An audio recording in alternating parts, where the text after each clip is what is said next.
Now that the dust has settled after the MLB trade deadline, it is time to re-go over our power rankings for the second half of the MLB season. I'm sure you can guess which team made a massive jump. You probably saw it in the thumbnail. We'll get into all of that and more right after this. What is up, YouTube? It is your boy NMR Sports here, coming back at you with another MLB video, and today we're going to be talking about my MLB power rankings post-trade deadline, which teams got better, which teams got worse. Before we get into today's video, don't forget to leave a like on it and subscribe for more daily MLB content. Also, comment down below, did I get your team right in these power rankings? Should they be higher? Should they be lower? I love talking baseball with you guys in the comments. And don't forget to sign up at Thrive Fantasy at the link in my description. A $10 deposit will get you up to $60 worth of free bets, and a $100 deposit will get you up to $180 worth of free bets. It's a great deal. Check it out, the link in my description, or use promo code NMR when you make your first deposit. Deposit match guaranteed. So without further ado, let's get into the video and start talking about my new power rankings. Okay, so starting it off, we have the Washington Nationals staying at 30. Unfortunately, they had a 500 week, 5-5, but we all know what happened at the trade deadline. They sold off Juan Soto and they got rid of Josh Bell as well, which is good for their future, but for the current time being, it is not good for their franchise, as you can see, as they're at the number 30 spot. Just above them, we have the Detroit Tigers, who just did not have a very good week, or a very good, and have just not played very well over the duration of the season currently. Just above them, the Oakland A's. They're on a bit of a hot streak, I'll give them that. They did just drop one to the Los Angeles Angels, though, who you can see I put just above them because, of course, if a team beats another team, then they're better than them, right? That's how it works, I believe so. Just above them, we have the Pittsburgh Pirates. They were playing pretty well for a while, but they have come back down to earth. I still love watching O'Neal Cruz play ball, so I could see them moving up a little bit next week's power rankings. But for now, we got them at number 27. Just above them, we got my Halos at number 26, unfortunately. Still a bad baseball team, but a lot better than we had them last week at 29, so really glad to see my Angels. They're actually 5-5 in their last 10, kind of mind-blowing. I feel like this team has just been unable to win games all year, so it's good to see them back at the 500 mark, at least in a 10-game span. All right, next up at number 25, we've got the Arizona Diamondbacks. That just feels like where they're at. They're the 25th team in best team in baseball. I don't know why it's just a really good ranking for them. They did make one pretty big trade, trading David Peralta over to the Tampa Bay Rays. Got a pretty good prospect haul back for that.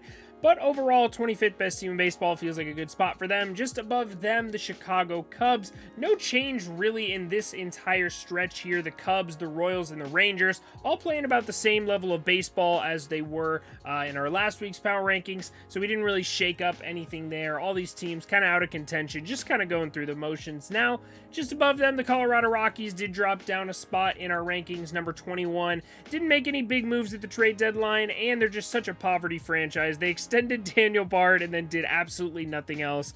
I don't know what's going on in Colorado. They just can't seem to do anything right. Next up at 20, we got a good sign for the Cincinnati Reds. All the way at number 20. This team was so bad at the beginning of the year. It's good to see them starting to play well, offensively at least.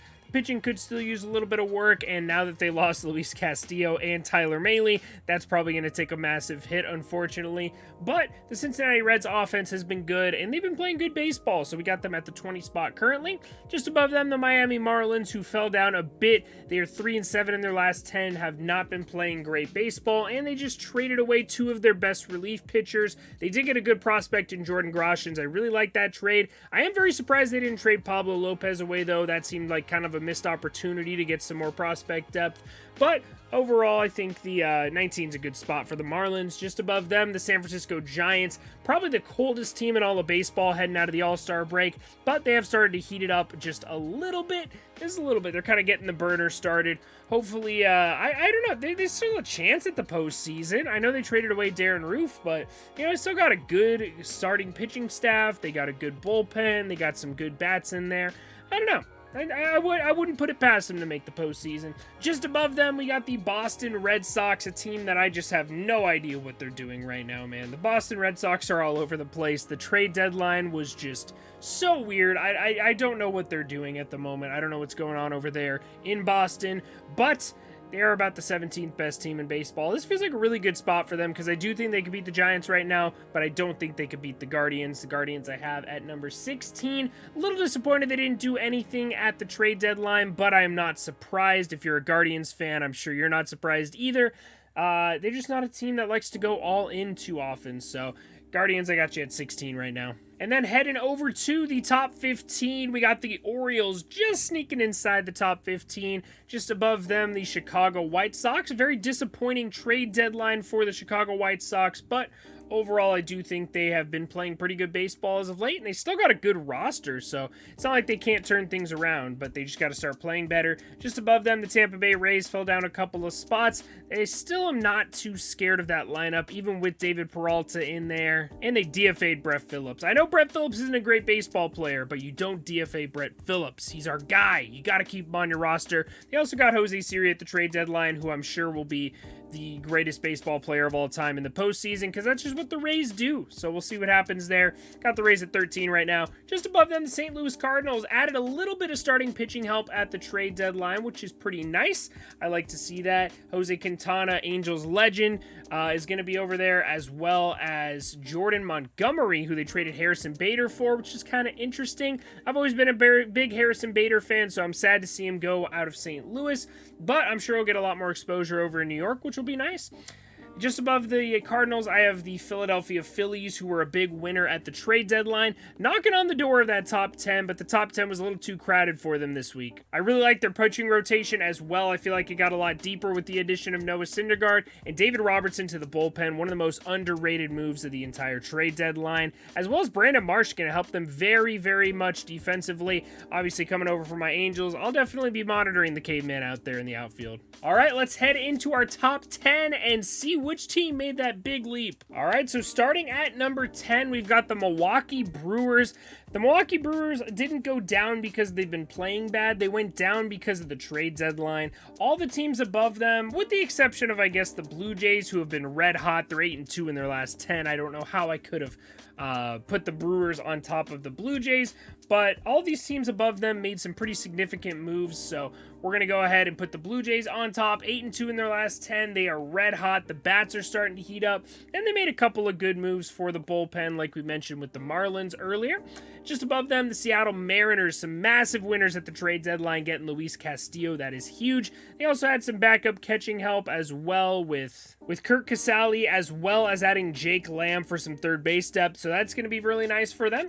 And then just above the Seattle Mariners, we got the Minnesota Twins, who I just love what they did at the deadline, man. The Twins did such a good job at the deadline, getting Jorge Lopez, adding Michael Fulmer to that to that bullpen depth, as well as adding Tyler Mahle to the rotation. Do I think they're a contender now? Absolutely not, but they will win the AL Central. That's my opinion at the moment. They seem to have the best overall team. Next up, we've got the Atlanta Braves. I feel like the Atlanta Braves had a pretty decent trade deadline. I love the addition of Raisel Iglesias to their bullpen, and I'm very happy they got Will Smith out of there. I'm curious to see who's going to get all of the saves. I assume it's going to be Kenley Jansen for now, but I wouldn't be surprised if Raisel got a couple of save opportunities over there. They also added Jake Odorizzi and Robbie Grossman, so overall I still think they're a very good team, but currently the Mets just above them are playing a little bit better baseball, and they just got Jacob deGrom back, so I'm really liking what the Mets are doing there. I don't know. I was pretty confident that the Braves were going to take over the NL East, but right now it's really looking like the Mets division to lose, which it has been all season. Currently have a 2.5 game lead over the Braves, so we'll see what happens. It'll be an interesting division race to watch. Just above them, man, how could I not? How could I not go with the San Diego Padres?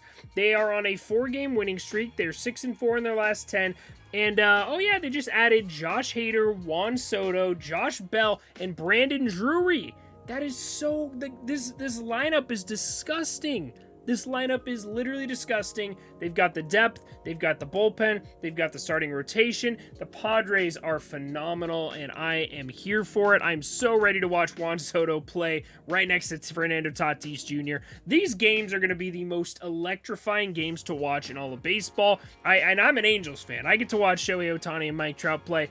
I will be lining up to watch Juan Soto and Fernando Tatis Jr. in the same lineup, and Manny Machado for that as well. He's not necessarily as electric as those two, but my God, are these Padres games going to be fun to watch. And here we find ourselves again introducing the New York Yankees at the number 3 spot. The Yankees had a fantastic trade deadline. I almost put them in second. I actually think I put them at 2, and then I thought about it for a second, and I was like, the Dodgers are still a good team. The Dodgers are still killing it. The Dodgers are still destroying everybody they face, and I had to put the Yankees at 3. I love the moves the Yankees made. I think they got a lot better. Frankie Montas was a great addition. Andrew Benintendi was a great addition. Harrison Bader is a very good addition, in my opinion. Hopefully he comes back healthy soon. But overall, I got the Yankees at the number 3 spot still. They could definitely move up, but we'll see what happens. Aaron Judge, the hottest hitter in baseball right now. But overall, the Yankees, I got them at the number 3 spot. Maybe someday we'll change it, but right now, man, the Dodgers are the second best team in all of baseball because the Houston Astros exist. The Houston Astros are just too damn good, and no matter what the Dodgers do, the Astros are the team to beat in all of MLB right now. Yordan Alvarez is just the best hitter in baseball. I say this every week. I do these power rankings. Yordan Alvarez carrying the team. I love the move they made for Trey Mancini. Christian Vasquez is going to be a very big offensive improvement from Martin Maldonado, even though Martin Maldonado still get a lot of starts due to his defense. Overall, man, I even like the addition of Will Smith as a low leverage reliever out of the bullpen, lefty specialist. I think he'd be great. So this overall, man, I'm just a big fan of the Houston Astros right now and what they're doing. They are just dominating, and in my opinion, they are the easy pick for the best team in all of baseball. All right, so that is going to do it for us in my power rankings today. Let me know what you think of them in the comment section down below. Don't forget to leave a like on the video, help us out with the YouTube algorithm, help it reach more baseball fans, and subscribe for more daily MLB content. We do power rankings like these once a week, as well as make daily YouTube videos talking about the game of baseball. So I appreciate you guys watching. Don't forget to sign up at Thrive Fantasy at the link in my description. See you guys in the next one. I hope you have a great rest of your day.